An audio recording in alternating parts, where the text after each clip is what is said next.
Christ revient. Il exprime sa vérité. Lettre 3. PDF numéro 1.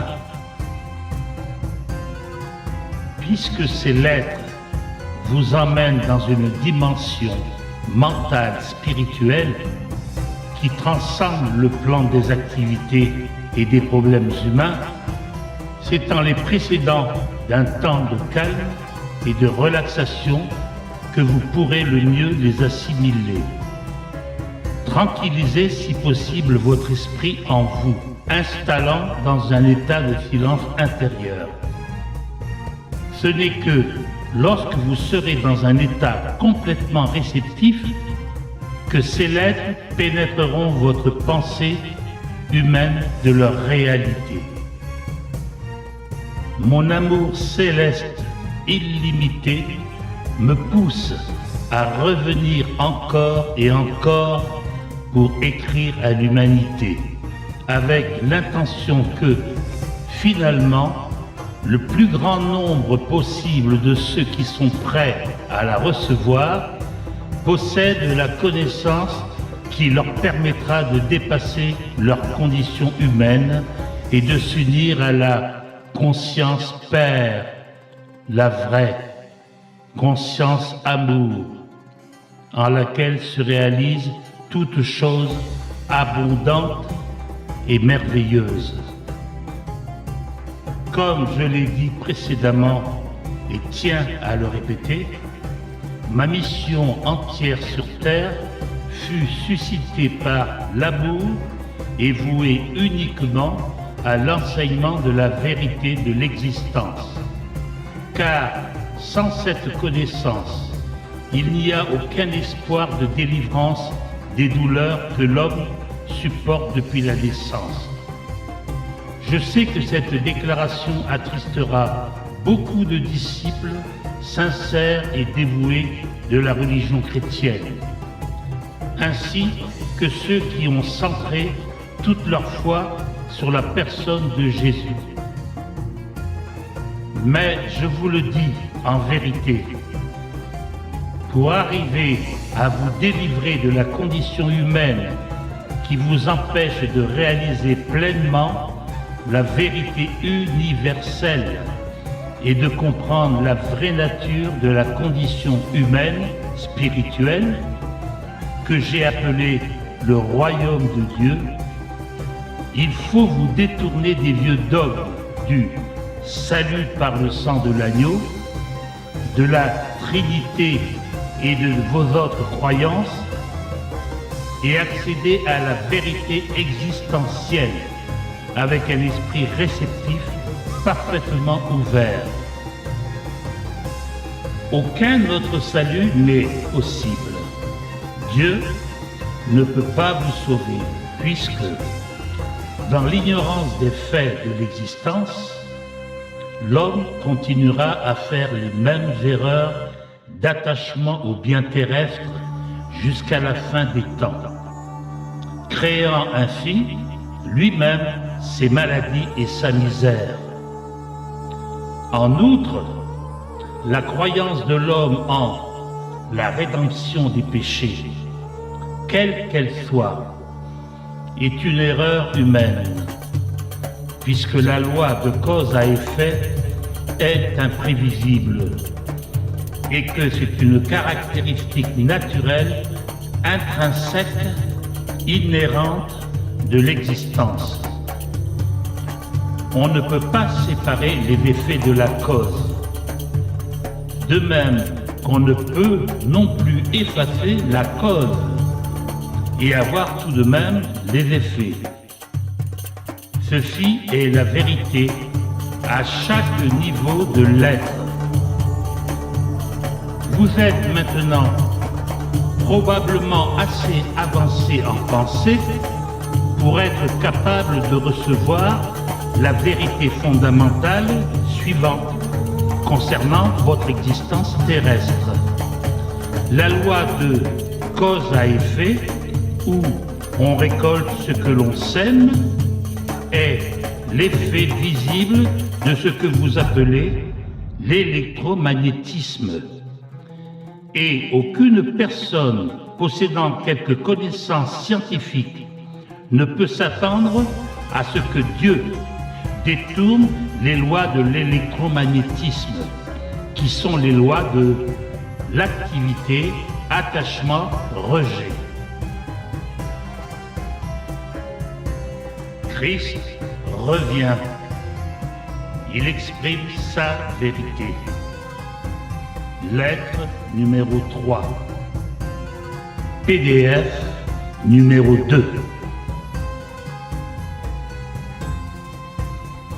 L'activité d'attachement-rejet ou de mouvement d'attraction-répulsion est l'impulsion fondamentale de l'existence et de la conscience humaine qui a amené votre forme visible à la vie, et c'est le seul instrument ou outil de la création. Elle est responsable de la formation de la substance ou matière, ainsi que du développement des formes individualisées et finalement de la personnalité même de toutes les entités vivantes. Puisque cette loi est le fondement même de votre existence individualisée, il est impossible de l'éviter. Vous ne pouvez donc pas ignorer les problèmes inhérents à votre existence individualisée et croire que Dieu vous sauvera d'eux. Votre seul espoir d'être définitivement sauvé, de sortir du cycle de l'incarnation humaine et de la reconnaître et de l'accepter, puis de travailler heure après heure à la dépasser pour finalement vous unir dans la pureté d'esprit, de cœur et de corps, et devenir un avec la conscience universelle d'amour, le Père qui accomplit l'œuvre d'amour. En même temps que vous grandirez dans la conscience de la vraie nature du Père en vous, tout autour de vous et vous transcendant, vous en viendrez à avoir une foi ferme en votre pouvoir de puiser en chaque circonstance l'inspiration, la puissance et l'élévation directement du Père en vous et autour de vous. Vous en viendrez à savoir que c'est vraiment le Père qui vous soutient et vous guide dans le royaume de la conscience d'amour Père. Il vous deviendra parfaitement clair que le Père, tout en étant universel, est aussi individuel pour vous. Il vous connaît, est conscient de votre pensée et de vos problèmes. Dans la conscience d'amour Père se trouvent les solutions parfaites, attendant que vous les reconnaissiez. Quand vous les reconnaîtrez, vous vous libérerez de la douleur à condition que vous deveniez flexible et soyez disposé à écouter. Tant que vous ne serez pas disposé à écouter, vous ne serez jamais rempli de la conscience d'amour Père. Je vais vous dire une parabole.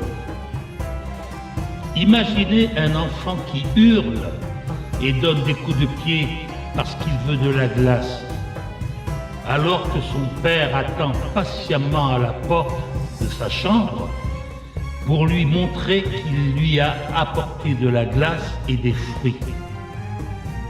On peut trouver cette parabole improbable, mais elle est néanmoins vraie. Les mères se rappelleront les fois où leurs enfants étaient inconsolables à propos de quelque chose, refusant d'écouter ce que la mère tentait en vain de leur dire, alors qu'elle avait déjà la solution, qui n'attendait que le moment où ils arrêteraient de faire du bruit et sécheraient leurs larmes. Je peux voir la douleur du peuple, ses cris et ses larmes, et ma compassion est sans limite. Vous êtes entendus, mais dans le contexte de votre conscience actuelle, il y a peu de choses que je puisse faire pour vous. Je ne peux pas pénétrer dans les chaînes et les cordes de vos années de pensée et d'action ignorantes. Je vois la douleur se perpétuer dans les églises, dans les services et les chairs par les sermons ignorants. Je vois des nations et leurs peuples lutter vigoureusement pour résoudre les difficultés que leur créent leurs valeurs traditionnelles, cultures et croyances religieuses. Je vois les limitations de leur vie quotidienne, l'absence de réponse à leurs besoins et à leurs buts, et les souffrances que leur causent leurs relations de toutes sortes. Christ revient, il exprime sa vérité. Lettre 3. PDF 3. La conscience collective émanant du monde est faite de miasmes, de crainte, de ressentiment, de colère, de turbulences émotionnelles provenant de désirs passionnés, de vengeance et d'épuisement, mélangés à de la compassion, à la détermination à élever la conscience mondiale, à la consécration, à la recherche de l'amour inconditionnel de la part de ceux qui ont reçu l'inspiration et un certain degré d'illumination.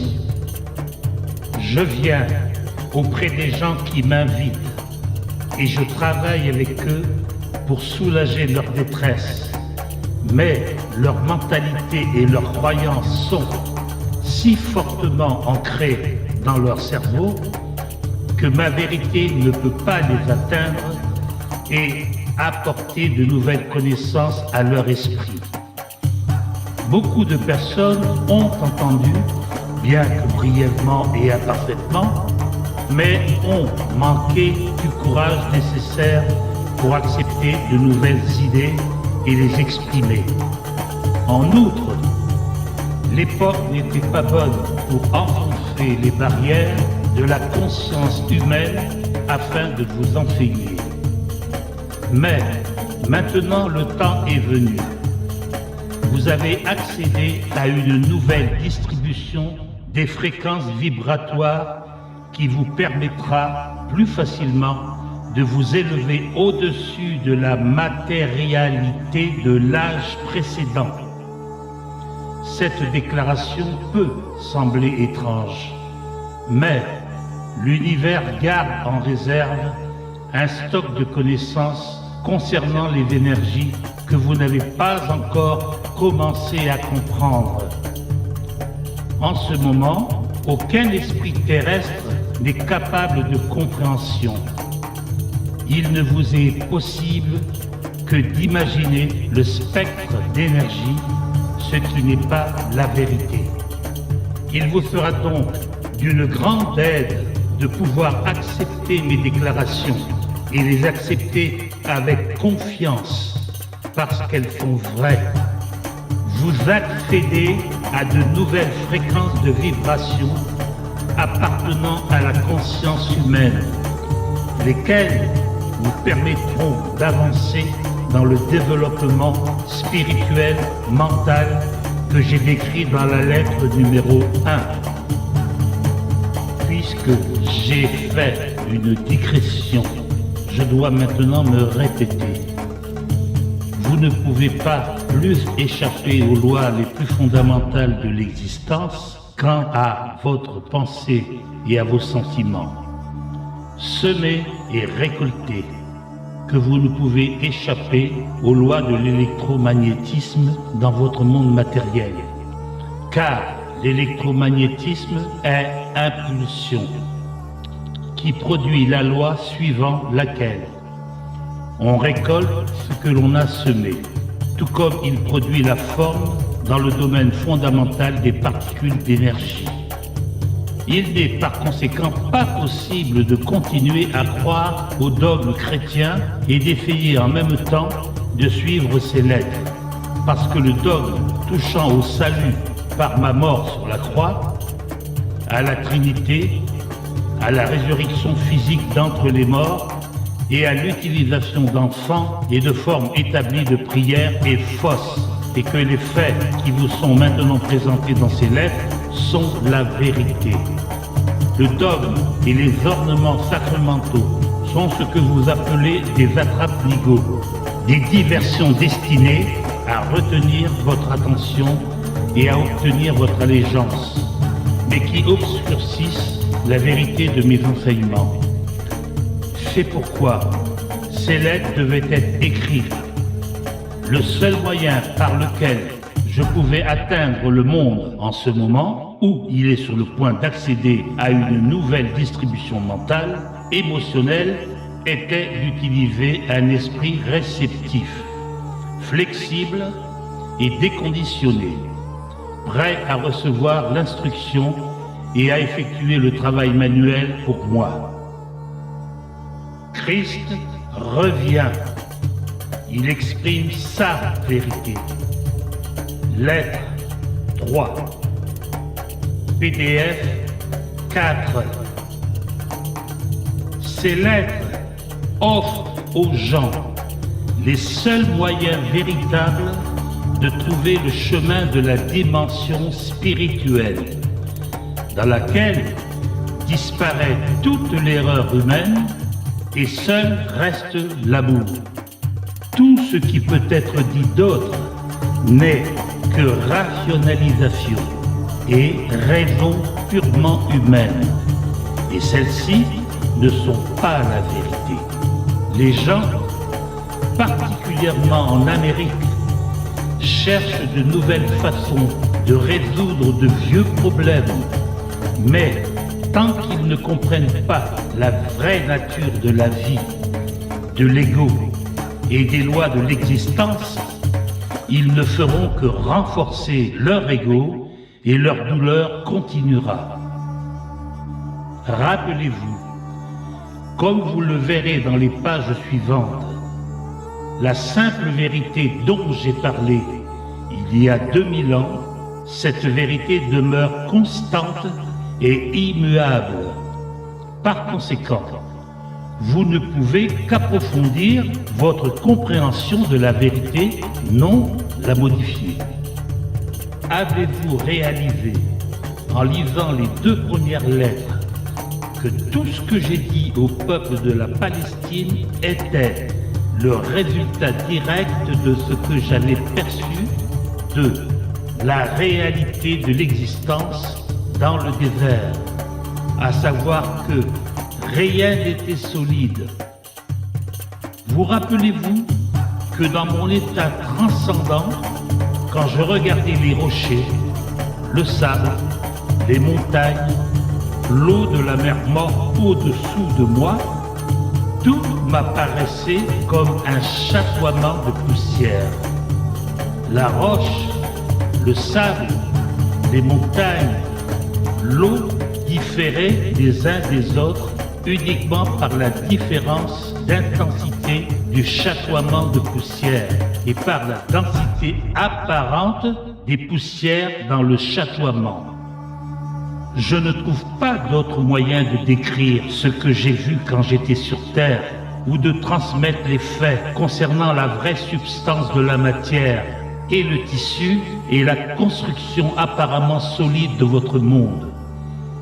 Dans le discours moderne, vous appelleriez probablement ce chatoiement de petites poussières une vibration de particules. Peut-être pourrait-on combiner les deux termes et décrire la réalité visible la plus fondamentale, comme un chatoiement de particules. Cela rend assez bien le sentiment de lueur rougeoyante dans laquelle j'ai vu les particules danser. Maintenant que j'ai dit tout ce qui précède en introduction à la narration de mes activités en Palestine, permettez-moi de vous ramener à un autre jour. Il y a 2000 ans, quand le soleil brillait dans un ciel bleu très clair et que je suis monté dans les collines avec mes disciples pour tenter de faire une retraite, pour me reposer, méditer et prier.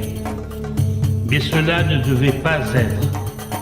Nous avions pensé pouvoir nous échapper, mais bien que nous ayons exprimé nos intentions aux gens, nous fûmes suivis d'abord par quelques personnes, lesquelles crièrent à d'autres que nous allions dans les collines. Bien que nous les ayons priés de retourner chez eux, devint finalement un grand rassemblement de gens qui nous suivaient. Ils insistaient pour que je leur parle. Vous vous demanderez pourquoi ils tenaient tant à m'écouter. Intuitivement, ils savaient que je leur disais des paroles de vie. Christ revient. Il exprime sa vérité. Lettre numéro 3.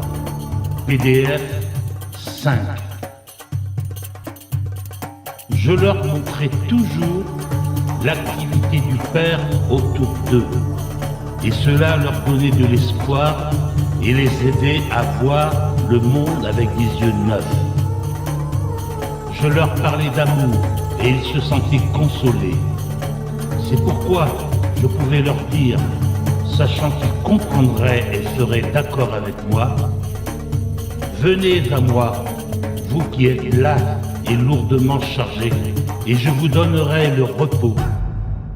Mon joug est élevé et mon fardeau est léger.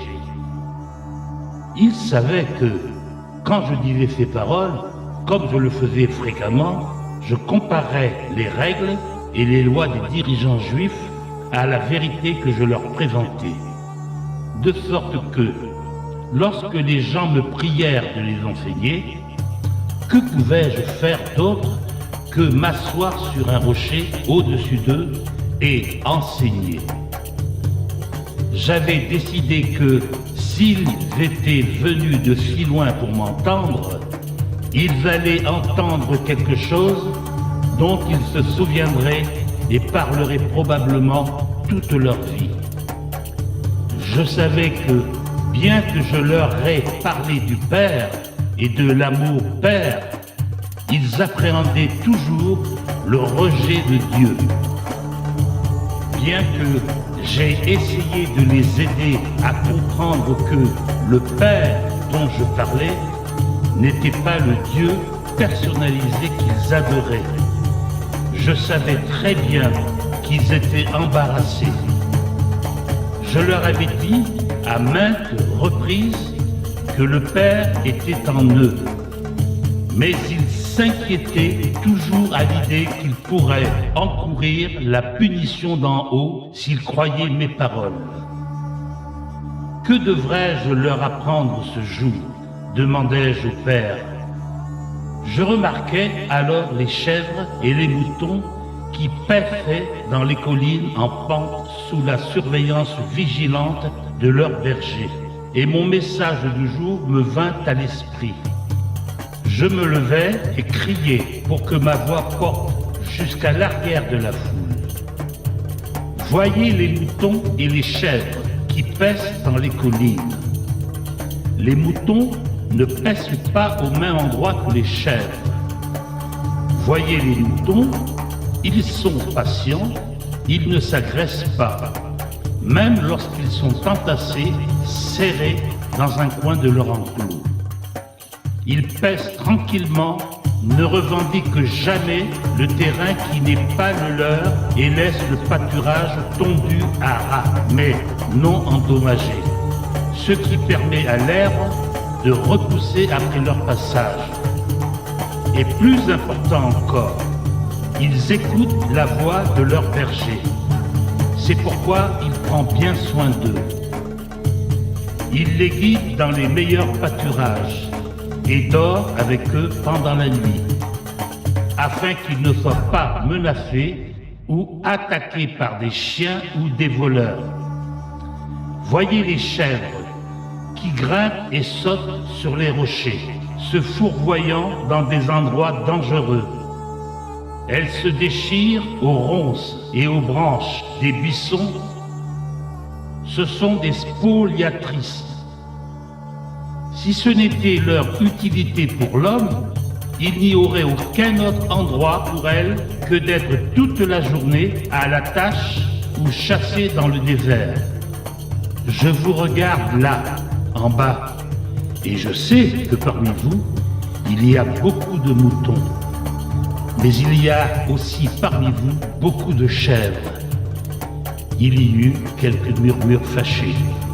Mais dans l'ensemble, les gens qui avaient une bonne nature se bousculaient en se taquinant, désignant les chèvres en riant et en opinant de la tête. Il était bon de les voir rire, et je continuais donc.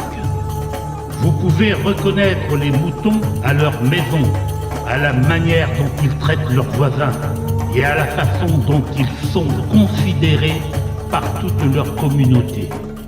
De même, vous pouvez reconnaître les chèvres. Ont-elles l'air d'avoir beaucoup d'amis? Christ revient. Il exprime sa vérité. Lettre numéro 3, PDF 6. Des hurlements jaillirent de la foule. Non! Suivi de beaucoup de rires. Le berger suit-il les chèvres et se soucie-t-il d'elles? Ou doivent-elles se débrouiller seules et rentrer d'elles-mêmes à la maison pour être traites le soir? De nouveau, la foule rit et lança des réparties variées, dont certaines très amusantes et pleines d'esprit. Et il en est ainsi de vous, qui êtes des moutons, et de ceux d'entre vous qui sont des chèvres. Vous êtes protégés par le Père si vous êtes des moutons, et vous n'êtes pas protégés par le Père si vous êtes des chèvres, parce que vous suivez obstinément vos propres désirs chaque jour et que vous semez probablement la destruction autour de vous. Dites-moi, le Père peut-il protéger les gens qui sont des chèvres? Direz-vous alors que le Père est fâché contre les chèvres et ne les protégera pas? Ou direz-vous plutôt que de même que le berger se soucie de ses moutons et se soucierait des chèvres si elles admettaient que lui, le Père, aime les moutons et les chèvres également? Il est impuissant à protéger également les chèvres à cause de leur comportement naturel. Voyez aussi les habitudes alimentaires des moutons et des chèvres. Les moutons sont contents de ne manger que de l'herbe, pour laquelle leurs estomacs sont parfaitement conçus. Mais la chèvre mangera tout ce qu'elle rencontre par hasard, sans aucun respect pour sa constitution. Il en va de même avec les gens qui n'ont aucun respect pour la manière dont ils nourriront leur esprit, puisqu'ils n'ont pas de but déterminé ou de motivation pure. Comme les chèvres, ils ne voient pas quand leur nourriture mentale leur est nuisible, ou les mène dans une direction qu'ils ne devraient pas prendre dans leur vie quotidienne, ou quand elle les mène dans des mythes nuisibles ou dans une dangereuse erreur. Ils errent absorbant l'équivalent mental de ronces, de vieilles chaussures, de bouts de tissu, de feuilles de chardon, de mauvaises herbes, car il manque de bon sens. Un homme m'interpella.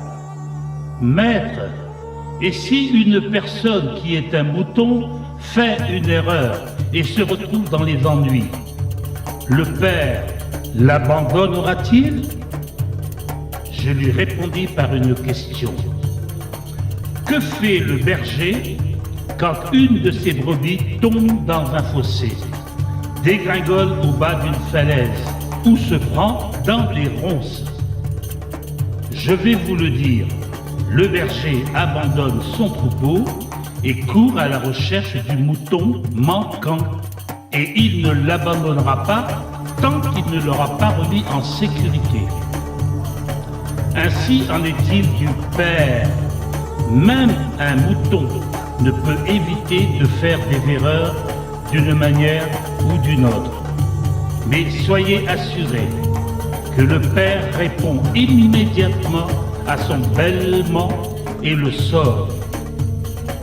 Et si une chèvre se comportait comme un mouton et tenait compte de la voix du berger, elle se mettrait elle aussi sous la protection du berger et il en prendrait soin comme il prend soin du mouton. Ainsi en est-il de vous et du royaume des cieux, le royaume de Dieu. Plusieurs voix s'élevèrent, me demandant de leur dire ce que j'entendais par le royaume de Dieu. Ce que je vous dis est différent de tout ce que vous avez jamais entendu des prophètes de toutes les époques. Christ revient. Il exprime sa vérité. Lettre 3. PDF 7. N'essayez pas de comprendre ce que je dis en pensant à ce que vos enseignants vous disent. Ils ne peuvent que répéter les Écritures saintes et n'ont aucune connaissance personnelle du royaume de Dieu ou du ciel. Dieu n'est pas contenu dans un endroit quelconque, mais il est partout comme le ciel et l'air au-dessous de vous. Les textes sacrés disent vrai quand ils disent « En Dieu vous vivez, bougez et avez votre être ». Car le royaume de Dieu est au-dessus, autour de vous et aussi en vous. Et vous pouvez entrer dans le royaume de Dieu. Les gens s'exclamèrent impatiemment. Mais qu'est-ce que c'est? C'est un état d'esprit et de cœur entièrement possédé par Dieu, votre Père. Quand vous êtes dans cet état, le Père est le chef de votre corps et dirige tout ce que vous faites et toute votre vie. Quelques personnes bougonnèrent. Comment cela se peut-il? Il est possible d'être si dénué d'ego, de désirs égoïstes, d'hostilité, de colère, de jalousie, d'avidité, de vindicte, que seul Dieu reste au gouvernail de votre esprit et de votre cœur. Et qu'arrivera-t-il alors? Demanda une femme. Alors, vous entrez dans l'état d'être qui est dirigé par Dieu. C'est absolument magnifique et glorieux. C'est l'amour, la générosité, le souci d'autrui comme de soi. C'est le non-jugement, puisque vous acceptez les autres exactement tels qu'ils sont, sachant qu'ils sont aussi des enfants de Dieu et que Dieu prend soin d'eux comme de vous. C'est le bonheur sans mesure, indescriptible.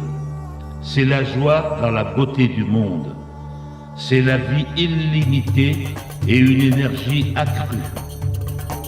C'est la santé et c'est la satisfaction de tous vos besoins, avant même que vous sachiez que vous avez un tel besoin.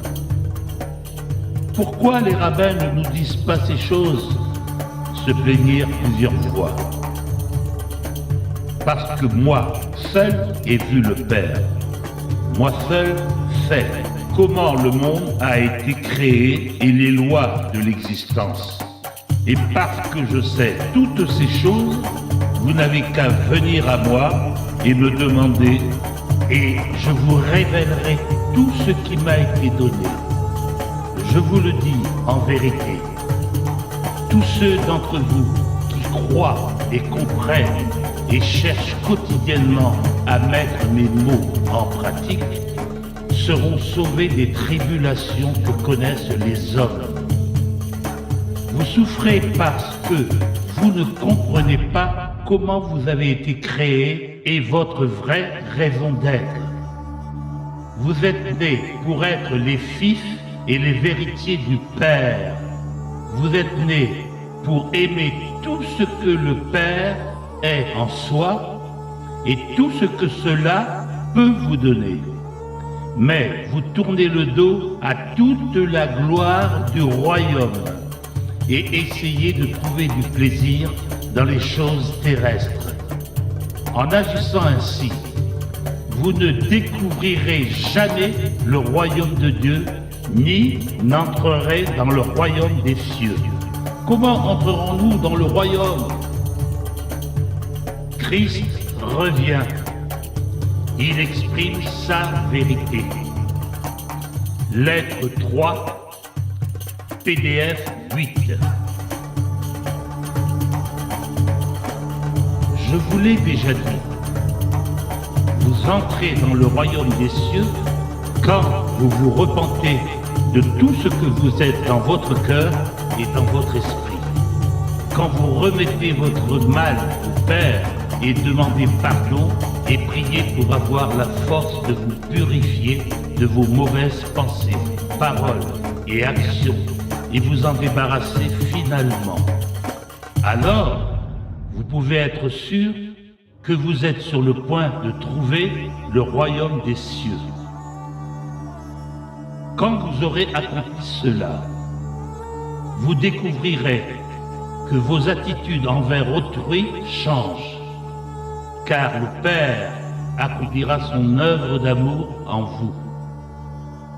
Vous vous libérerez des chaînes et des cordes, des mauvais désirs et actes qui vous liaient autrefois et vous ont rendu captifs du monde. Plus que cela, vous découvrirez que le Père répond vraiment à chacun de vos besoins. Une femme s'exclama: « J'ai un besoin en ce moment même, maître, j'ai faim. Nous sommes avec toi depuis de nombreuses heures. Tu nous as fait marcher très longtemps avant de consentir à nous enseigner. Nous t'avons montré que nous sommes de bons moutons. Ne nous aideras-tu pas à satisfaire notre faim ?» Je me rendis compte qu'il disait la vérité et ressentis une grande compassion pour eux. Ils ne m'avaient pas suivi juste pour être guéris, mais aussi parce qu'ils avaient très envie de connaître la vérité qui m'avait été donnée par le Père. Je leur avais dit que le Père satisferait à tous leurs besoins. J'avais là une occasion de leur montrer le pouvoir de la foi et la puissance qu'est Dieu. Je leur prouverai que rien n'est impossible à ceux qui croient vraiment comme j'avais cru et perçu. J'appelai mes disciples et leur dis de chercher s'il y avait quelqu'un dans l'assemblée qui avait de la nourriture. Ils trouvèrent un jeune garçon qui avait des pains et des poissons et me les apportèrent. Je m'éloignai quelque peu de la foule et contemplais tranquillement les pains et les poissons, sachant qu'ils n'étaient que la puissance de l'Esprit de Dieu, la substance de toute matière rendue visible. Je savais que la puissance de l'Esprit de Dieu était illimitée et puissamment active dans ma conscience. Je savais que la nature du Père est la satisfaction des besoins. Comme je bénissais la nourriture, je sentis la puissance s'écouler entièrement à travers mon esprit, mon corps et mes mains. Et je sus que la faim des gens serait satisfaite. Je ne savais pas comment cela se ferait, je savais juste que cela se ferait. Je pris alors les paniers de nourriture et dis aux disciples de les distribuer, me sentant absolument certain que chacun aurait autant de nourriture que nécessaire. Pendant que la nourriture était partagée et passée à travers la foule, elle se multiplia jusqu'à ce que toute la foule ait été nourrie et satisfaite. Il en resta plusieurs paniers de reste. J'avais ainsi démontré que la matière, tout ce qui est visible dans l'univers, est de la conscience spirituelle mentale, rendue visible dans la vibration des poussières, que la science nomme des particules. Les changements de vibration des poussières et donc de la matière s'opèrent suite à une visualisation puissamment dirigée, disciplinée, focalisée de l'énergie mentale consciente. Christ revient. Il exprime sa vérité. Lettre numéro 3, PDF 9. Quand, dans une conscience d'amour, on agit purement pour accomplir le bien d'autrui, les seules limites à l'œuvre d'amour du Père dans le monde sont les limites que l'esprit de l'homme impose à cette œuvre. De telles modifications de la matière ne peuvent avoir lieu que lorsque la conscience de l'homme est en parfaite harmonie avec la conscience universelle Père et unie à elle. Bien qu'il y eut de la stupéfaction parmi les gens et mes disciples, quand les gens furent nourris de cette façon, aucun d'entre eux ne comprit comment une telle chose avait été accomplie. Ils ne pouvaient que conclure que c'était le miracle le plus extraordinaire qu'ils aient jamais vu. Cela confirma aussi leur croyance que j'étais le Fils de Dieu. Un autre jour, j'étais assis sous un arbre à l'extérieur de Bethesda, entouré de gens qui m'avaient apporté leurs malades à guérir. Comme toujours, ils s'émerveillèrent du retour à la vie et à la santé de ces gens et se demandaient comment de tels miracles pouvaient se produire. À nouveau, j'essayais de leur faire comprendre la puissance de la foi. Les évangiles déclarent que j'avais dit que si un homme avait une foi de la taille d'une graine de sénévé, il serait capable de déplacer des montagnes.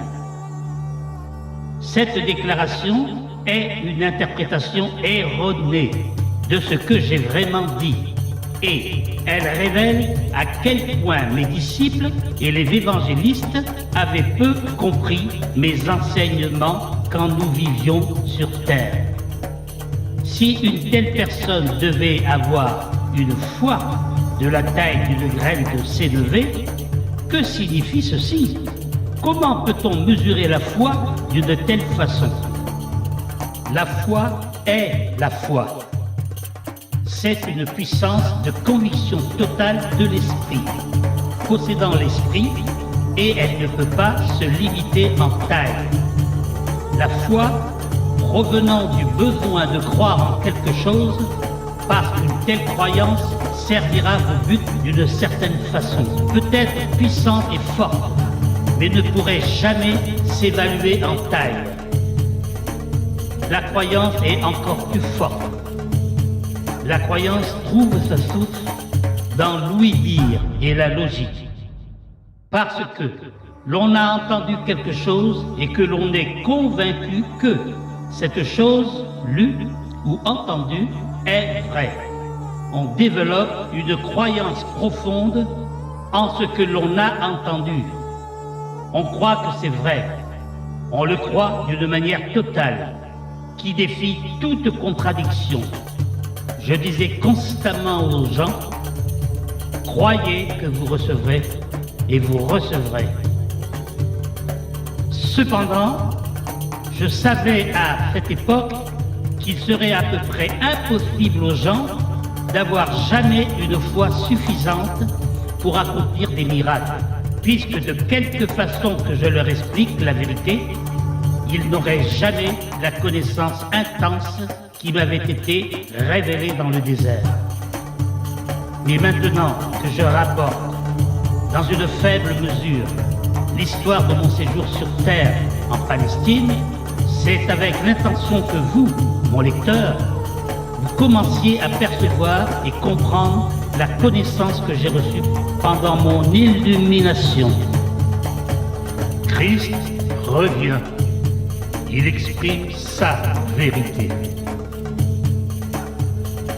Lettre numéro 3, PDF numéro 10. Mon intention est de vous donner la connaissance. Croire par oui-dire fait croire quelque chose qu'on vous a dit, mais dont vous ne pouvez pas vraiment prouver la véracité. Connaître, c'est savoir quelque chose que l'on vous a dit ou que vous avez lu.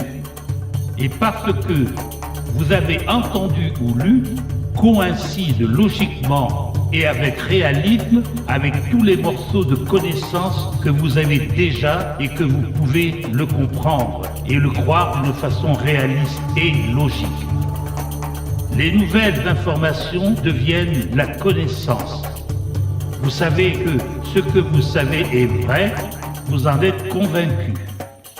Jusqu'à présent, certains d'entre vous avaient foi en Jésus-Christ, mais ils ressemblaient à des enfants précoces.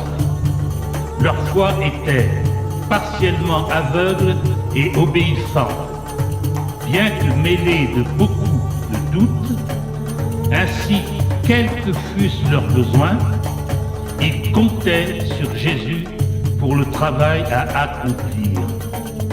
Alors qu'en fait, la plupart des choses qu'ils demandaient et croyaient provenir directement de Jésus étaient leur foi même en Jésus, rendue visible sous la forme de ce qu'ils avaient demandé. Bien que cette foi enfantine soit très importante pour votre bien-être, vous qui êtes capable d'avancer sur le chemin spirituel de la perfection. Il vous faut maintenant accéder à un niveau plus profond de vraie connaissance de la relation entre l'esprit et la matière.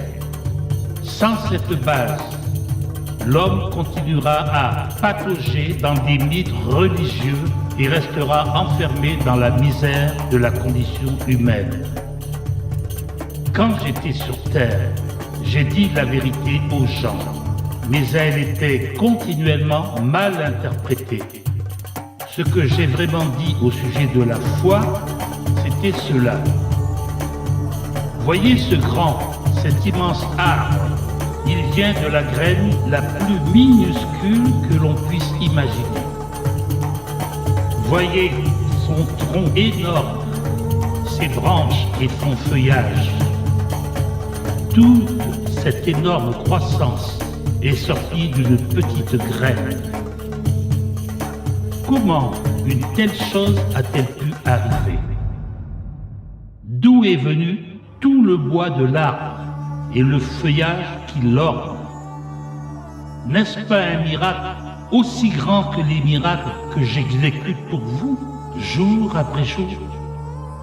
La croissance de cet arbre n'est-elle pas autant le travail du Père que la guérison qui a lieu dans les gens qui sont malades? Je vous le demande, qu'est-ce qu'une graine? Pouvez-vous me le dire? Non, vous ne le pouvez pas, mais je vous le dirai. c'est une minuscule entité de connaissance de la conscience. C'est la connaissance de la conscience de ce qu'il adviendra.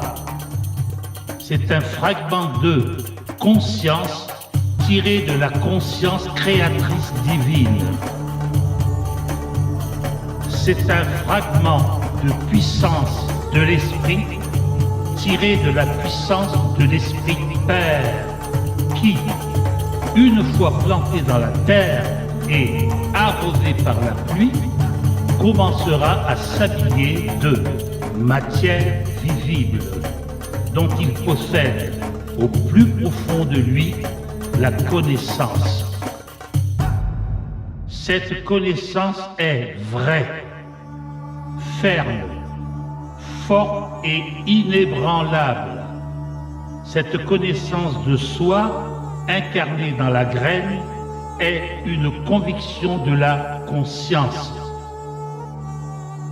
Christ revient. Il exprime sa vérité. Lettre 3, PDF 11. Toutes les formes de vie surgissent de cette connaissance de soi qui atteint son but. Cette Conviction de la conscience. Cette conviction de la conscience est ce qui différencie le sol inanimé et les rochers de tout ce qui vit et croît à la surface de la terre.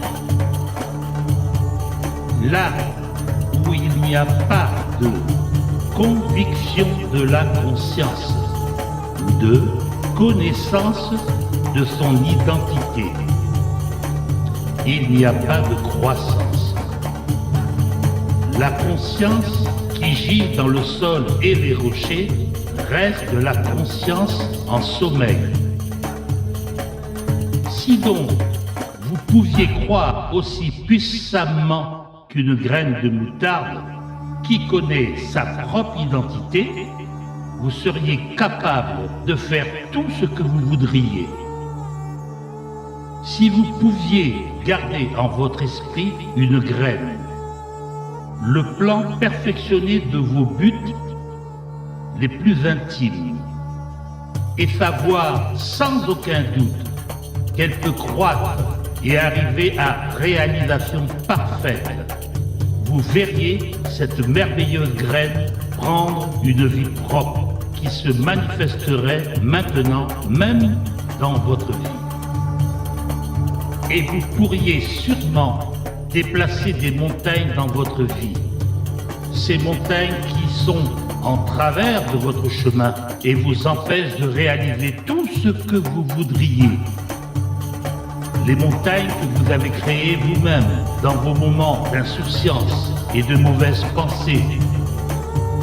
Si seulement vous compreniez la création et l'existence, vous pourriez vivre une vie de liberté totale, d'accomplissement illimité et de joie transcendante. Cherchez à comprendre et vous découvrirez que, petit à petit, la compréhension vous viendra. Frappez à la porte de l'univers, donnant accès à Dieu, la conscience Père universelle, et finalement, vous verrez la porte s'ouvrir et vous aurez accès aux secrets du monde. Croyez seulement et vous recevrez. Je leur rappelais aussi à tout moment, seuls les esprits et les cœurs purs accompliront ces choses puissantes. Le mal peut fleurir pour un certain temps, comme l'ont fait des rois, des armées conquérantes et d'autres amassant l'iniquité dans leur esprit. Il leur est permis d'accomplir leur œuvre pendant un certain temps, puisque certains biens proviennent aussi du mal, mais finalement ils échouent et leurs noms sont honnis par le reste du monde. Donc, tous ceux d'entre vous qui peuvent le faire, examinez vos motivations, les désirs nés d'une unique envie égoïste de richesse ou de confort aboutissent finalement à la déception, la maladie et la mort.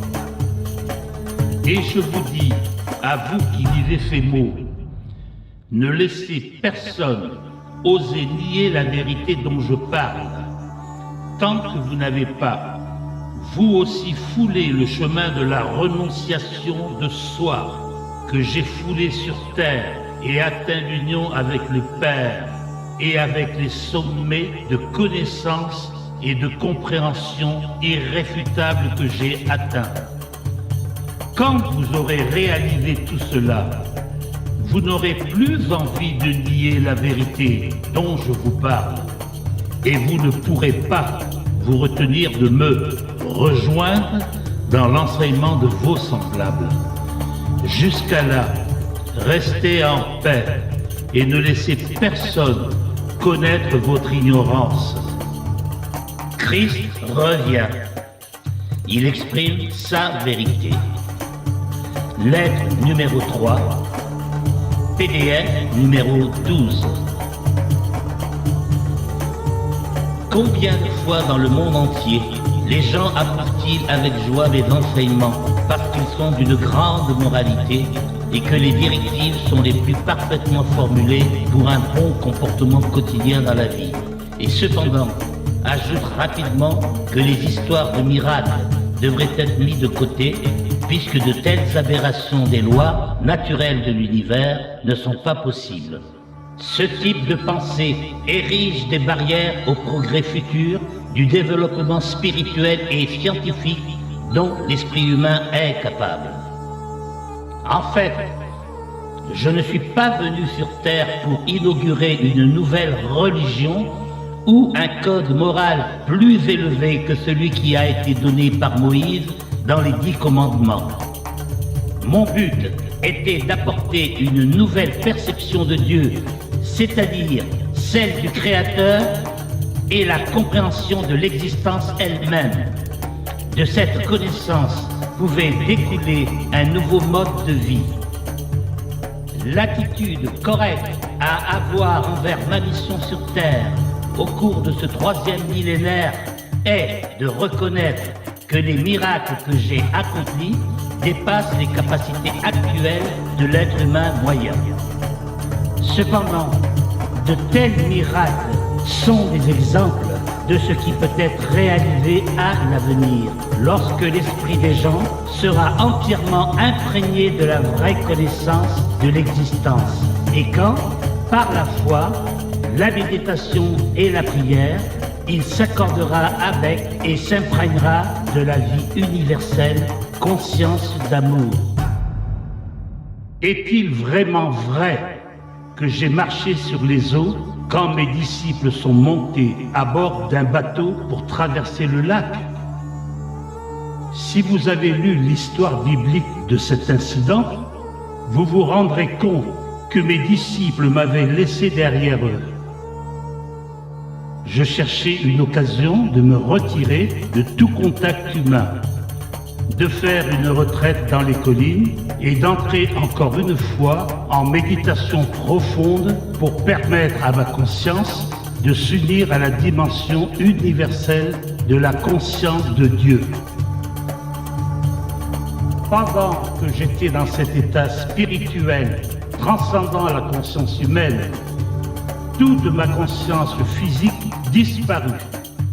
Je fus soulevé en extase dans le courant universel de vie et je sus que la vie universelle était tout, que la vie était la réalité de mon état d'être et que tout le reste n'était qu'apparence changeante et provisoire de la vie universelle rendue visible.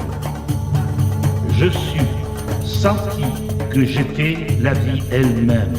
Et lorsque je glissais au-delà de la conscience terrestre, dans la conscience de vie universelle, les lois gouvernant mon être physique furent transcendées et ne s'appliquèrent plus à la chair et au sang de mon corps humain. J'eus envie de me déplacer dans ce nouvel état transcendant et me trouver en train de flotter hors de ma caverne. Je pouvais voir mes disciples sur le lac et su qu'ils étaient dans la détresse.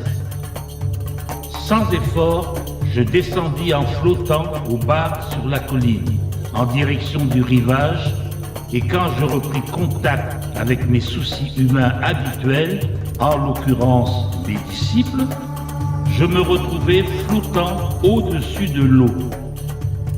Cependant, j'étais toujours dans cet état où je réalisais entièrement que j'étais moi-même la vie individualisée et donc que mon corps était infusé de la puissance de vie qui continuait à alléger et à transformer la structure atomique de mon état physique.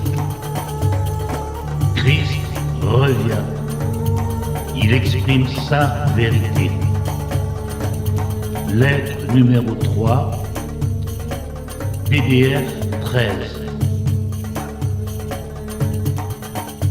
Il faut que vous compreniez que le fait d'entendre et de penser dans l'état de conscience humain et l'ascension dans la réalisation transcendante de la vie universelle, quand la conscience personnelle est retirée du corps et fusionne complètement dans la conscience universelle Père, appartiennent à deux dimensions complètement différentes. La conscience humaine peut recevoir l'inspiration de la conscience universelle Père, mais l'inspiration reçue se mélange dans la condition humaine et est fréquemment mal interprétée selon le fond de connaissances contrôlant déjà le cerveau et donc les processus mentaux eux-mêmes. Malheureusement, l'inspiration que vous recevez est contaminée et déformée par vos croyances prévents que vous entretenez vigoureusement. Au lieu de quoi, l'état de réalisation transcendante et perceptrice émerge de la condition physique. Le cerveau n'est plus dans le contrôle. Il n'a plus aucune influence sur l'état de perception supérieure qui est la vérité elle-même. Cet état n'est plus contrôlé ou affecté par les conditions humaines. C'est un état de ce qui est réellement en dehors de toute manifestation visible et de l'existence, au lieu d'être dans la dimension humaine de ce que l'on croit être l'existence. C'est dans l'état transcendant de la conscience que les miracles ne sont que le travail normal de la loi universelle. Avant que je ne continue avec cette relation de ma vie sur Terre, j'aimerais à nouveau souligner que tout dans l'univers est un état de conscience particulier et individualisé, rendu visible. J'ai dû descendre de mon état de conscience d'amour universel actuel pour revivre ma vie sur Terre, laquelle reste imprimée de manière indélébile dans l'énergie de conscience du monde lui-même, datant du moment de sa création. Il faut que vous compreniez que lorsque j'ai abandonné mon corps en Palestine, j'ai laissé derrière moi tout ce qui appartenait à cette vie. J'avais accompli ma mission. C'est pourquoi, quand je suis mort sur la croix, j'ai été libéré, j'ai été élevé dans la lumière glorieuse pour prendre part à cette lumière, pour être la lumière et me réjouir dans la lumière qui est amour universel, vie, beauté, harmonie, joie et ravivement. se déplacer dans différents niveaux de conscience est une mission qui n'est ni facile ni agréable. C'est uniquement parce que ma mission sur Terre n'a pas été achevée lorsque je suis mort en Palestine que je reviens maintenant pour vous aider à vous préparer à entrer dans un nouvel âge, une nouvelle phase d'existence individualisée sur Terre. Vous pouvez comprendre un peu mieux ce que j'entends par une entreprise ni facile ni agréable. Si vous vous souvenez des fois où vous vous rappelez une grande tristesse dans votre vie et vous trouvez vous-même en train de réagir avec presque autant de tension et d'émotion que lorsque cette tristesse a été vécue pour la première fois. Le fait de réfléchir à des souffrances et des douleurs passées vous donnera envie de pleurer. Vous sentirez la dépression et l'angoisse originelle revenir en revivant ces moments en imagination.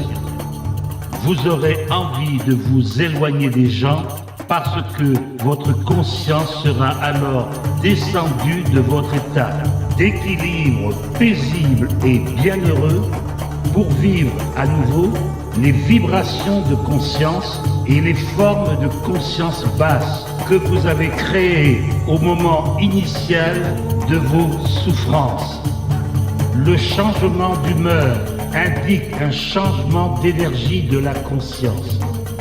L'élévation de vos vibrations de conscience vous donne un élan physique, émotionnel et mental qui vous rend heureux.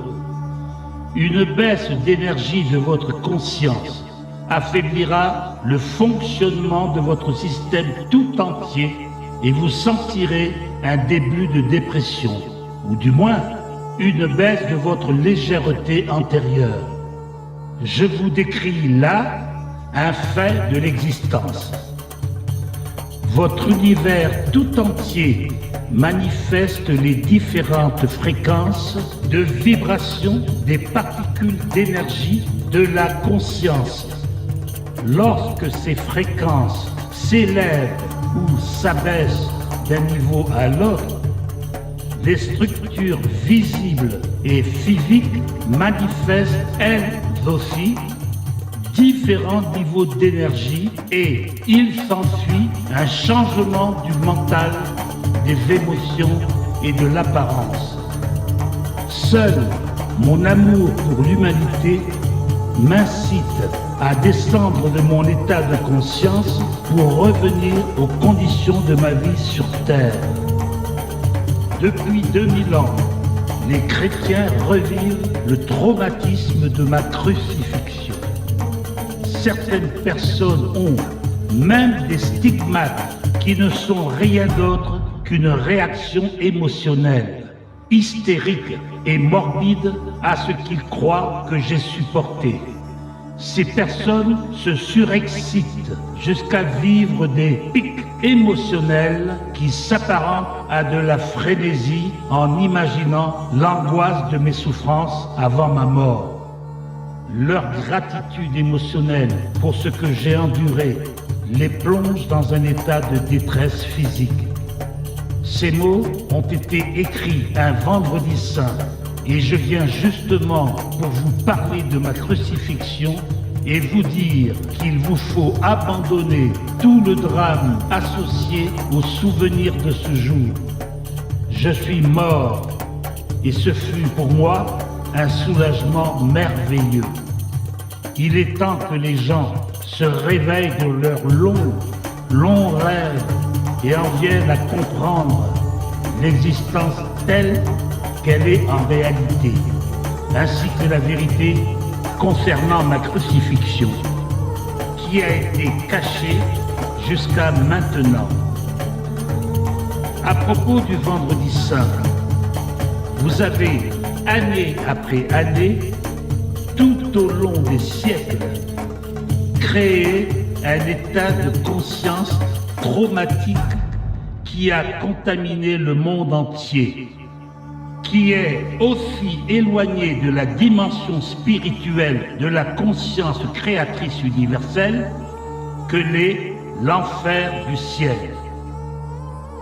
Maintenant que je choisis de revivre ma vie sur terre dans le personnage de Jésus, par l'intermédiaire de l'esprit de celle qui reçoit mes paroles, afin d'aider le monde à accéder à une nouvelle phase de développement mental, spirituel, je demande à ceux qui peuvent recevoir mes paroles de renoncer à cette pratique qui consiste à se rappeler ma mort et à exercer une négation de soi physique pendant le jeûne du carême pour commémorer mes 40 jours dans le désert.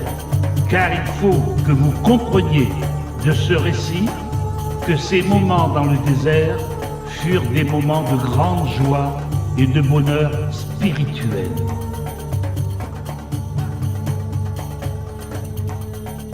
Beaucoup d'événements d'une grande signification spirituelle ont eu lieu juste avant ma mort, qui sont d'excellents exemples des grandes lois cosmiques en action dans votre dimension d'existence. Je vous fais maintenant un bref compte-rendu de ces événements importants, puisque mon but est d'éclairer totalement votre esprit pour vous conférer la connaissance qui dépasse toute connaissance que vous ayez jamais reçue d'une autre personne de votre univers. Quand je commençais à préparer mes disciples à ma mort prochaine, la tâche fut immensément difficile. Ils purent à peine contenir leur choc et leur étonnement. La pensée que j'allais être crucifié comme un criminel ordinaire leur était insoutenable et ils ne voulaient pas non plus me perdre. Je les avais appelés à me suivre et à abandonner leur vie qui était assez prospère. Ils avaient quitté leur famille et leur maison pour reconstruire leur vie autour de moi et de mon travail. Ils étaient fiers de ma progression à travers les villes. Ils voulaient être associés à mon nom et être reconnus comme mes disciples, malgré le rejet et les dures critiques de leurs dirigeants religieux.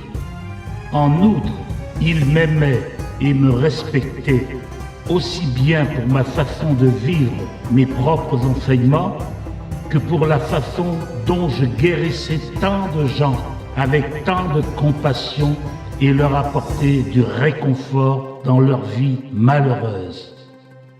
Ils croyaient vraiment que j'étais le Fils de Dieu.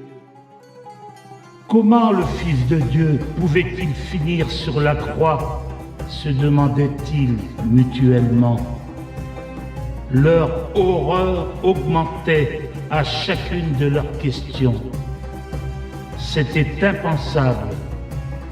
Ils sentaient un vide immense s'ouvrir devant eux, un vide dans leur vie, un gouffre énorme dans la terre sur laquelle ils marchaient, et un vaste étendue d'instabilité et d'absence de raison de vivre en eux. Ils n'osaient pas faire face à ce que je leur disais de ma future crucifixion. Un tel événement allait détruire tout ce en quoi ils avaient cru de tout leur cœur. Par conséquent, mes disciples résistèrent haut et fort à ce que j'essayais de leur dire et me déclarèrent à maintes reprises qu'une telle chose ne pourrait jamais être. Quand je résistais fermement à leur démenti obstiné, ils furent finalement forcés de se rendre à l'évidence et d'accepter ouvertement qu'une telle chose fût possible. Je leur dis qu'après ma mort, il me verrait de nouveau et que je m'attendais à ce qu'il continue le travail que j'avais commencé. La douleur que j'infligeais et les discussions que je suscitais chez les disciples m'affectaient aussi profondément. Il n'était pas facile d'entreprendre le voyage à Jérusalem où m'attendait mon destin. Plus que tout, je me demandais comment j'allais relever ce grand défi à mon endurance. Serais-je capable de transcender mon état physique et d'entrer dans la conscience universelle Père et y rester jusqu'à ma mort? Parfois, l'épreuve m'effrayait terriblement, mais je n'osais pas révéler cette frayeur à mes disciples. C'est pourquoi je commençais mon dernier voyage à Jérusalem avec des sentiments extrêmement mitigés. D'un côté, j'étais las de guérir, d'entretenir et d'enseigner les gens qui écoutaient, la bouche ouverte et ne comprenaient pas vraiment ce que j'essayais de leur dire. Je pensais que ma connaissance leur permettrait de sortir de leur misère et, tout au moins, d'établir le contact avec le Père et d'avoir un aperçu du royaume des cieux. Il n'y avait eu aucune preuve d'un tel éveil spirituel, même parmi mes disciples. Ma déception et mon sentiment d'échec me rendaient heureux de pouvoir quitter la vie terrestre pour aller vers l'existence glorieuse que je savais m'attendre après ma mort. En même temps, je me demandais comment j'allais supporter la douleur de la crucifixion. Tout au long de ma mission, j'avais vécu dans un état d'esprit plus ou moins constamment paisible, souvent exalté, avec mes pensées centrées sur la conscience d'amour Père, auteur de tout être, sachant que je n'avais qu'à demander et que tout ce que je demandais se manifesterait aussitôt. Allais-je être capable de conserver mon équanimité lorsque l'on me porterait devant le conseil, lorsque l'on m'emmènerait à ma crucifixion, lorsque je serai cloué sur la croix, mes mains supportant le poids de mon corps? Du fait que je cédais maintenant au doute et à la peur, le niveau normal des fréquences de ma conscience baissait rapidement. Cela me faisait redescendre dans les fréquences de conscience du plan terrestre. Je redevins la proie de mon agressivité d'autrefois, qui m'incitait à commettre des actions déraisonnables que je n'aurais jamais pu imaginer plus tôt, quand j'étais dans mon état d'harmonie totale avec la conscience d'amour Père. Mes doutes et mes conflits internes s'extériorisèrent dans ma vie sous forme d'émotions et d'impulsions humaines qui contrevenaient à la loi cosmique d'amour. Il y eut d'abord l'épisode du figuier. J'avais faim et j'allais vers l'arbre, ne m'attendant pas vraiment à y trouver des fruits, puisque ce n'était pas la saison des figues. Lorsque ma recherche s'avéra vaine, je maudis le figuier. 24 heures plus tard, il était devenu sec jusqu'à la racine. Ce fut une expérience choquante. C'était la première fois que mes paroles avaient causé du tort à quoi que ce soit. Cela démontra cependant clairement pour mes disciples la puissance de la pensée pour le bien comme pour le mal. Cela leur montra que plus une personne est évoluée, plus grand est l'impact de ses paroles sur l'environnement.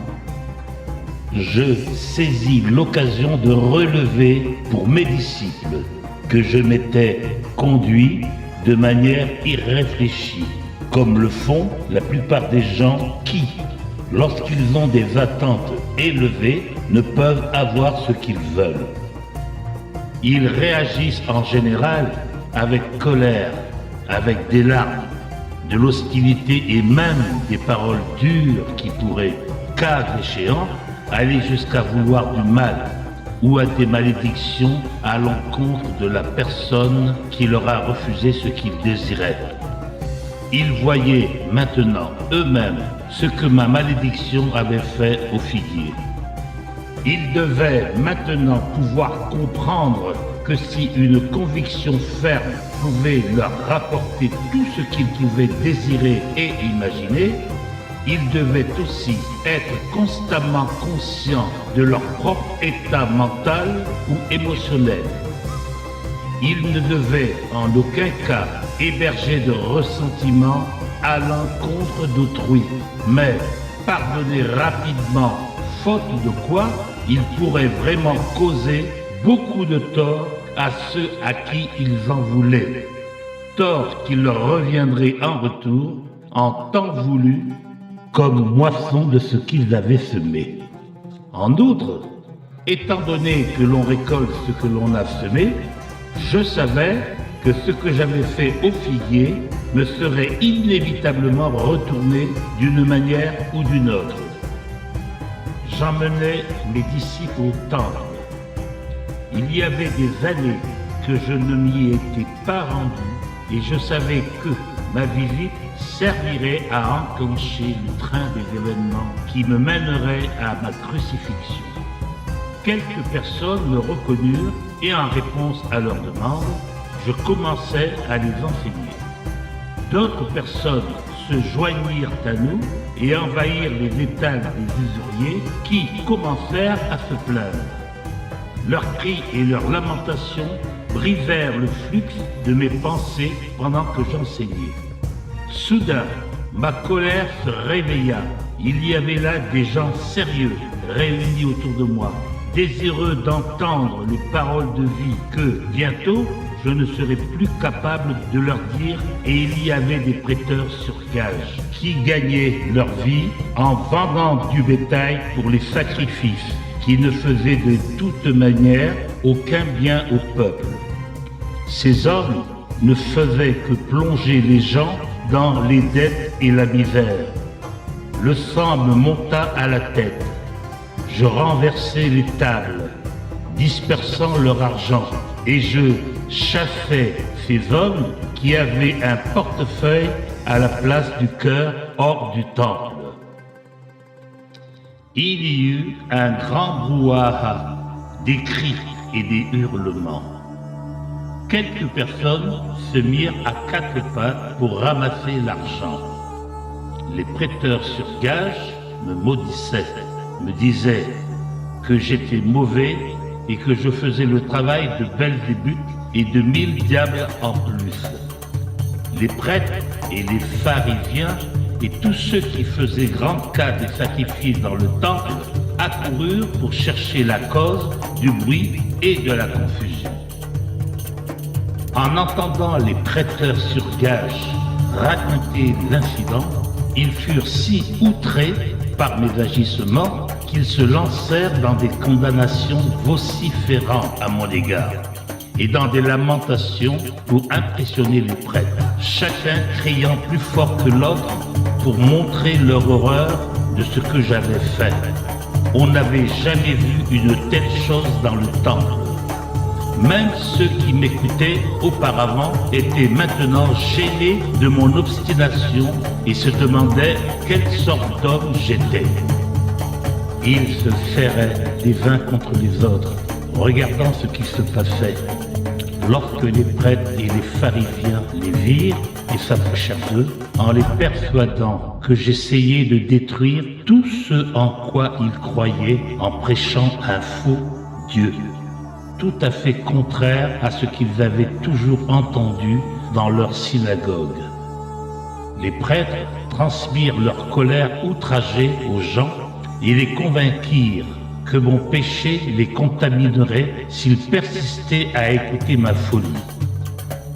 Peu à peu, les gens furent persuadés que j'avais une mauvaise influence sur eux et qu'il fallait m'éviter avant que je puisse perturber la paix du pays et faire tomber la colère du gouverneur romain sur le pays de Palestine tout entier.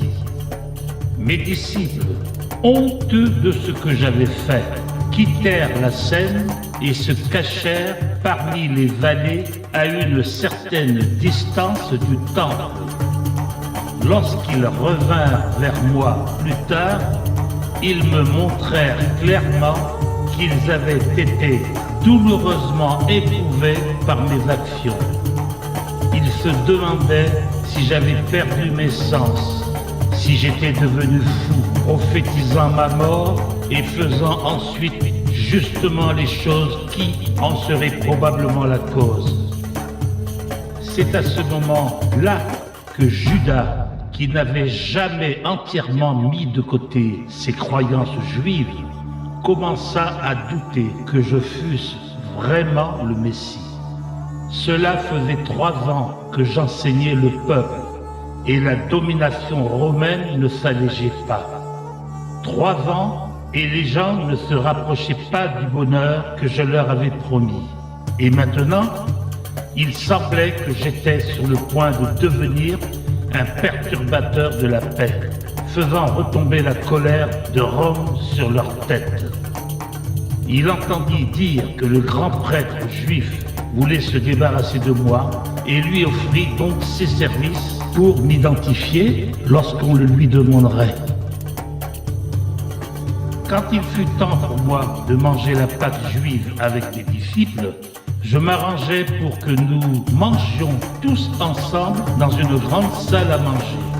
Je savais que c'était la dernière fois que je mangeais sur terre. Je ne veux pas retourner en profondeur dans la conscience de cette nuit-là. Je ressentis une immense tristesse à l'idée de quitter mes disciples qui s'étaient tellement dévoués. Avec ma tristesse revinrent aussi toutes mes craintes et mes conflits intérieurs. J'eus des moments de profond apitoiement sur moi-même. J'avais l'impression que personne ne comprenait ce que j'avais tenté de faire pour mon peuple et le sacrifice que je m'apprêtais à faire pour lui. Christ revient. Il exprime sa vérité. Lettre numéro 3, PDF numéro 18. Jean était en train de raconter de manière très vivante l'histoire de la dernière nuit des Israélites en Égypte, avant qu'ils ne fuient dans le désert. Il parla de l'ordre que donna Moïse au chef de chaque famille de tuer un agneau sans tache, de le cuire d'une certaine façon et d'asperger de son sang les montants et le linteau de la porte de toutes les habitations israélites. Parce que cette nuit même, les anges viendraient massacrer tous les premiers-nés des Égyptiens et leur bétail. Il fit un récit percutant des clameurs des Égyptiens lorsqu'ils se réveillèrent et trouvèrent dans chaque foyer leur premier-né ensanglanté sans qu'aucun ne fût épargné. C'était le genre d'histoire horrible que je rejetais parce qu'elle n'avait aucune valeur pour quelqu'un qui recherchait une vérité spirituelle supérieure. Je me demandais jusqu'à quel point mes disciples avaient vraiment compris ce que je leur disais de leur Père céleste et de son amour pour toute l'humanité. Comment pouvaient-ils prendre plaisir à la pensée d'anges en train de tuer les premiers-nés des Égyptiens alors que je leur avais clairement dit que Dieu, le Père, était amour? Mais les Juifs avaient toujours été préoccupés par le sacrifice par le sang pour expier leurs péchés. Même Abraham, le fondateur de la nation israélite, avait été convaincu d'amener son fils unique dans le désert, de le tuer et de l'offrir en sacrifice à Dieu. Une pensée païenne et révoltante. Je pensais au sacrifice d'animaux dans le temple, aimant toutes les créatures sauvages comme je les aimais. Cette pratique était une abomination. Et maintenant, J'étais sur le point d'être mis à mort parce que j'avais osé prononcer les paroles de vérité. Et lorsque je considérais à quel point j'avais peu réussi à transmettre ma connaissance, je me demandais pourquoi j'avais été envoyé en vue d'une telle mission. Je ressentis un bref accès de ressentiment et de colère se mêler à mes sentiments habituels d'amour pour ces hommes. Avec un certain cynisme, je me demandais quel signe efficace je pourrais leur laisser en souvenir pour leur rappeler à l'esprit tous mes enseignements quand je ne serai plus avec eux. S'ils pouvaient oublier si vite tous mes enseignements sur l'amour du Père et aimer l'horrible histoire de la Pâque juive pendant que j'étais encore dans la salle avec eux, de quoi se souviendraient-ils quand je serai mort comme un criminel sur la croix, la plus méprisable des morts? Alors, il me vint à l'esprit que, puisqu'ils étaient si émus par le sacrifice du sang, je leur donnerai du sang pour se souvenir de moi. Sur ces réflexions ironiques, je pris un pain, le rompis et le passai à mes disciples en leur disant de le manger. J'assimilais le pain rompu au fait de briser mon corps et leur demandai de rompre le pain et le distribuer, en souvenir du sacrifice de mon corps pour leur apporter la vérité. La vérité à propos de Dieu et la vérité sur la vie, la vérité sur l'amour. Réalisant que j'étais d'une humeur étrange, ils s'arrêtèrent de manger, m'écoutèrent, prirent le pain et le mangèrent silencieusement. Ensuite, je pris mon gobelet de vin et le passai alentour, disant qu'ils en boivent chacun une gorgée, car c'était le symbole de mon sang versé très bientôt parce que j'avais osé leur apporter la vérité de l'existence. Christ revient, il exprime sa vérité. Lettre numéro 3, PDF 19. Je vis que le ton de ma voix avait touché certains d'entre eux. Sobrement, chacun prit une petite gorgée et passa le gobelet à son voisin. Mais ils ne dirent toujours rien. Ils sentaient que j'étais sérieux et que je ne tolérerais plus de discussion. Puis je leur dis que l'un des leurs allait me trahir. En mon fort intérieur, je comprenais ses motifs et savais qu'il faisait partie de la future séquence des événements. Il ne faisait que jouer un rôle que sa nature lui avait soufflé. Je savais qu'il souffrirait beaucoup et je ressentis de la compassion pour lui. Mais je gardais ses pensées pour moi. Lorsque je mentionnais que l'un d'eux allait me trahir et que je dis à Judas de partir et de faire rapidement ce qu'il avait à faire, les disciples reprirent vie, se demandant si ce repas était vraiment leur dernier repas avec moi. Il y avait maintenant beaucoup d'émotions, de questions et même de récriminations parce que je les avais conduits dans un tel piège. À nouveau, ils se demandèrent ce qu'ils allaient faire de leur vie après mon départ. Ils demandèrent quelle allait être leur place dans la communauté si j'étais crucifié. Ils seraient des objets de dérision, plaidaient-ils. Personne ne croirait jamais plus un seul mot de ce qu'ils diraient. Profondément attristé par leur réaction égoïste à ma situation fâcheuse, je les assurais qu'ils n'avaient pas besoin de craindre pour leur propre sécurité. Ils m'abandonneraient et ne seraient pas reliés à ma crucifixion. Je leur suggérais de se disperser après ma mort et de retourner en Galilée. Cela toucha profondément Pierre et il réagit de manière véhémente, niant qu'il n'allait jamais m'abandonner. Mais bien sûr, il le fit. Tout l'amour que j'avais ressenti pour mes compagnons, tout ce que j'avais tant désiré accomplir pour eux, en ce moment où j'avais tellement besoin d'eux, ne rencontrait qu'incompréhension, voire de la résistance. Leur seul souci était de savoir ce qu'il allait advenir d'eux. Il n'y eut aucune parole de réconfort, aucune offre d'aide ou d'angoisse pour mon épreuve à venir. Que le cœur humain était dur, pensais-je. Combien de siècles faudrait-il avant que l'homme soit capable de dépasser ses maux et sa propre douleur pour ressentir la moindre parcelle d'amour et de compassion pour ceux qui étaient encore plus malheureux que lui.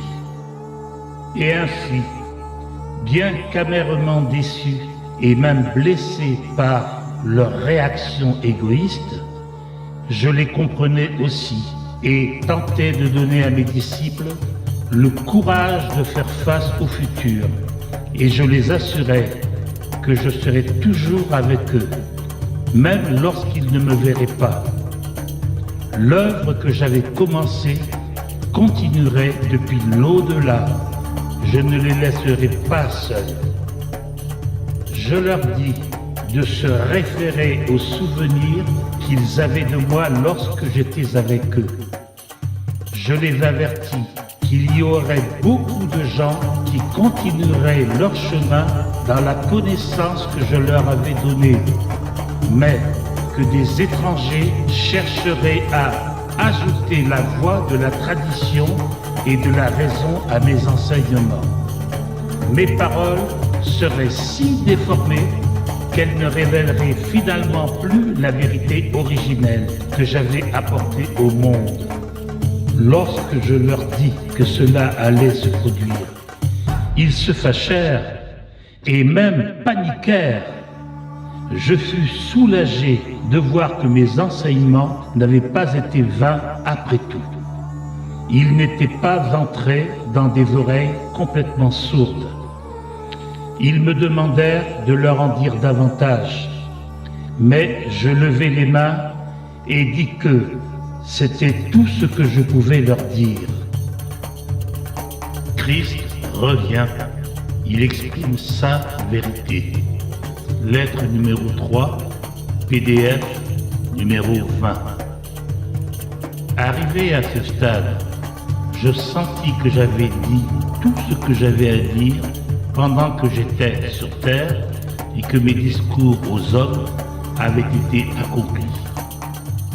Ce que je désirais le plus au monde était de me retirer dans le silence et de trouver paix et soulagement dans mon lien avec le Père. Nous quittâmes la salle à manger et nous dirigeâmes vers le mont des Oliviers. Mais l'humeur de mes disciples était un mélange de conflits intérieurs, de crainte et de doute. La plupart d'entre eux me quittèrent pour rejoindre leurs familles et leurs amis qui célébraient toujours la Pâque juive. Dans le jardin se trouvait un rocher particulier, en forme de petite caverne. J'aimais m'y abriter du vent, et je m'assis donc et méditais et priais, cherchant ma voie vers l'harmonie exaltante que j'avais atteinte autrefois. Je savais qu'en entrant en unisson avec l'amour Père, mes peurs disparaîtraient et que je me retrouverais dans un état de paix et de confiance totale et absolue. En même temps que je sentais la puissance de l'amour me pénétrer et posséder ma conscience humaine, la force d'endurer ce qui m'attendait prit possession de mon cœur.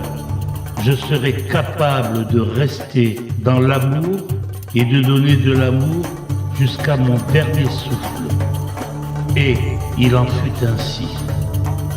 Je n'essaierai même pas de revenir sur le procès et la crucifixion. Cela ne porte pas à conséquence.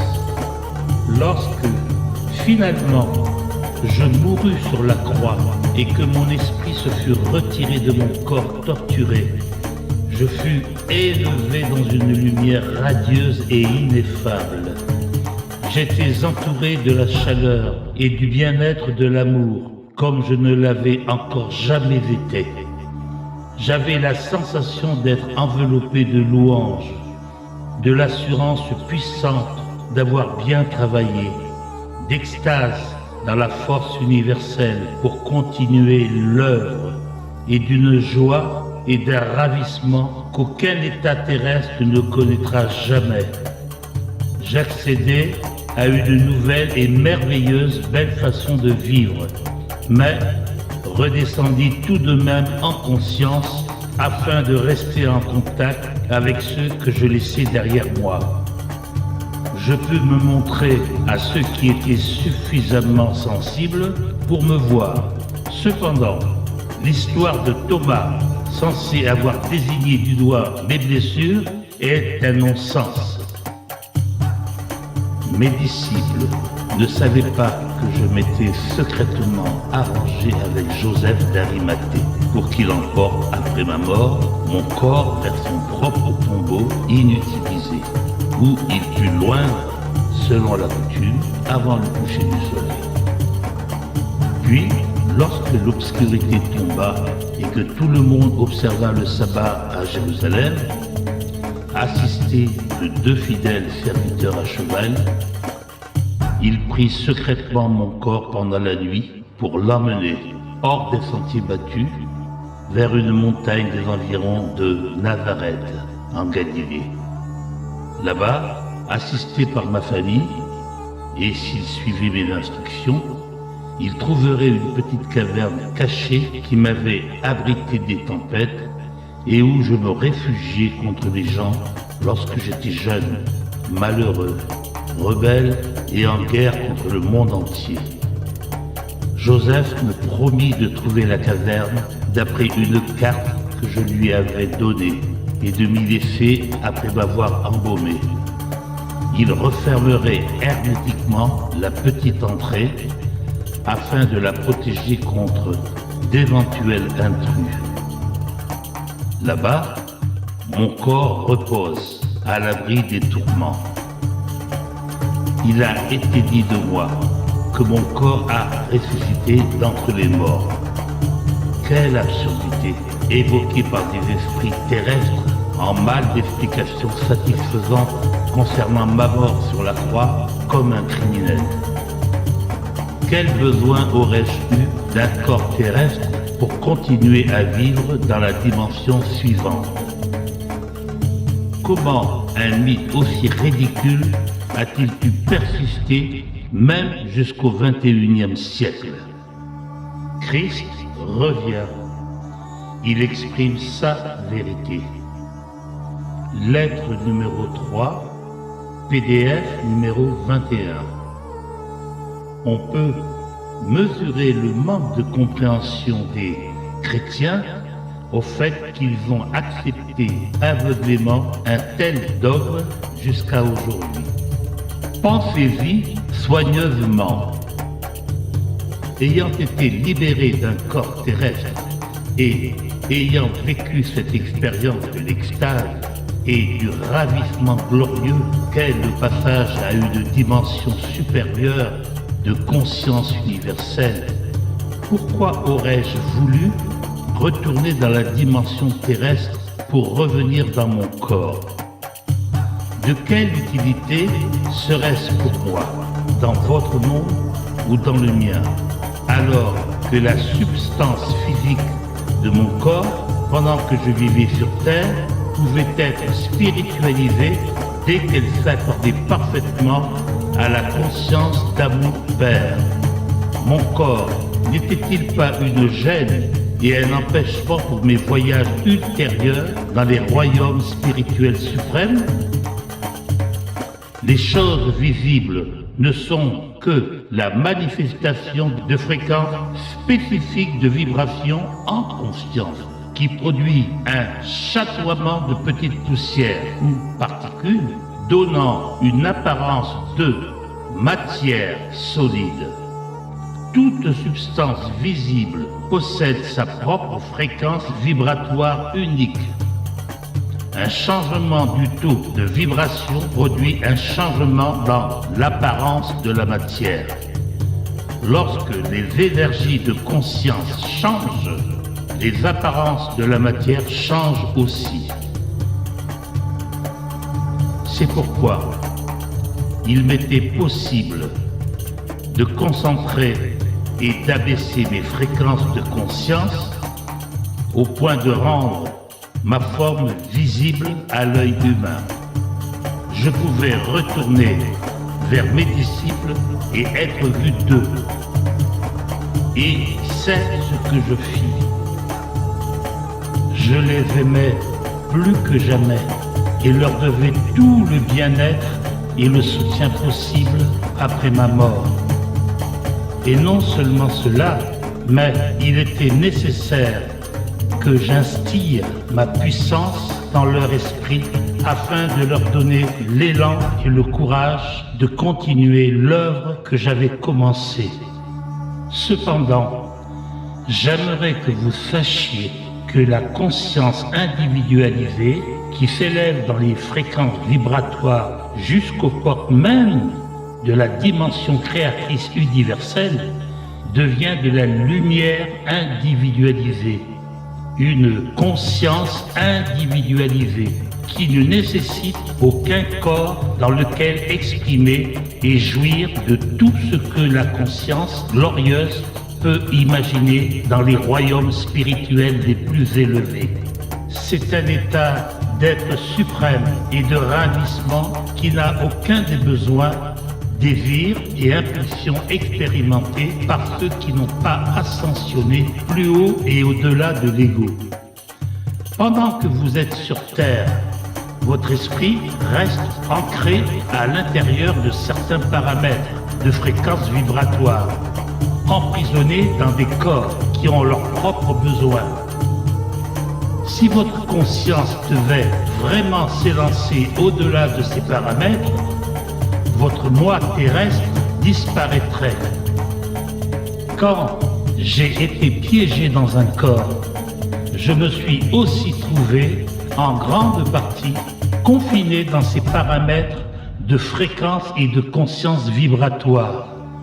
En outre, votre imagination seule ne peut pas s'élancer plus loin que vos expériences passées et vous êtes donc confiné dans votre passé que vous projetez sur votre avenir.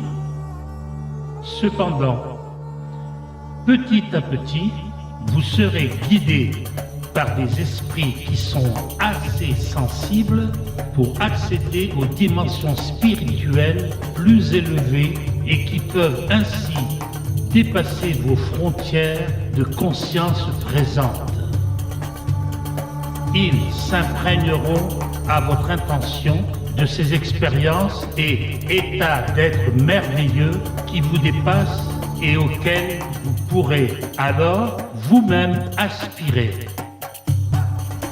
C'est ainsi que vous accéderez à des niveaux ou des étapes de développement spirituel.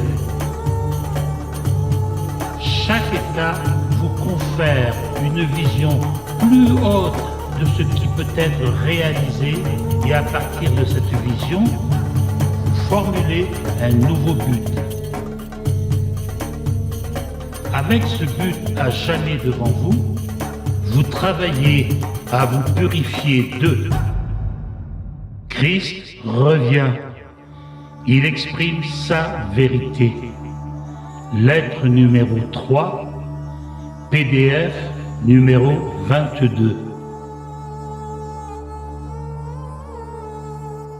L'influence contagieuse des impulsions d'attachement et de rejet de votre existence terrestre. Pas à pas, vous dépassez votre ego. Quand vous dépassez votre ego et qu'il meurt dans votre conscience, vous êtes pleinement vivant dans la conscience d'amour Père et découvrez la réalité du royaume des cieux dans votre vie, en vous et dans votre environnement. C'est pour vous permettre d'atteindre ces sommets d'amour, de joie, d'harmonie et de ravissement que j'ai vécu, travaillé et suis mort en Palestine et que je viens maintenant à vous dans ces lettres. Ne laissez pas mon travail être vain cette seconde fois. En lisant ces pages, en cherchant, méditant et priant pour recevoir l'inspiration, vous en viendrez à sentir la réponse du Père. Et si vous écoutez chaque jour attentivement, vous entendrez la voix du Père. Cette voix est à jamais avec vous. Démontez les barrières créées par votre obstination. Ouvrez-vous pour recevoir la force, la puissance, l'inspiration et l'amour directement de la conscience d'amour Père. Lisez et relisez ces lettres afin que vous puissiez finalement en imprégner votre conscience. Ainsi, vous vous dirigerez vers la lumière et vous rayonnerez la lumière vers d'autres.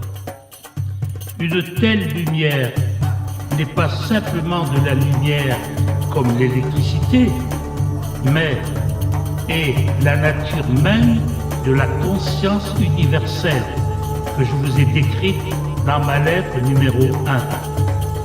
Par conséquent, en rayonnant la lumière, vous rayonnerez l'amour inconditionnel, vous encouragerez et le développement spirituel de toute autre entité vivante. Vous aspirerez à nourrir et à élever. Vous travaillerez à promouvoir protection, guérison et enseignement. Vous aurez envie d'aider à établir de manière aimante l'ordre et la loi dans lesquels tout le monde pourra vivre harmonieusement, avec bonheur et dans la prospérité. Vous serez dans le royaume des cieux. En même temps, ne vous faites aucune illusion. Lorsque ces lettres seront présentées au monde extérieur, il y aura exactement les mêmes récriminations, la même condamnation, les mêmes discours de Satan, le diable, que lorsque j'enseignais au début en Palestine. Soyez courageux, priez pour avoir du courage. Ceux qui résisteront jusqu'à la fin s'élèveront au début de l'agitation et de la violence et se reposeront dans la paix et la joie du royaume. Mon plus cher désir, à moi, le Christ, est que ces lettres soient rapidement publiées et distribuées aux personnes qui recherchent la vérité. Si vous citez mes lettres, veuillez en citer la source très clairement. Lettres du Christ, www.voixchristique.co.za. Titre du livre: Le Christ revient. Il exprime sa vérité. Christ's Letter, www.christway.co.za. Book titles: Christ returned, speaking truth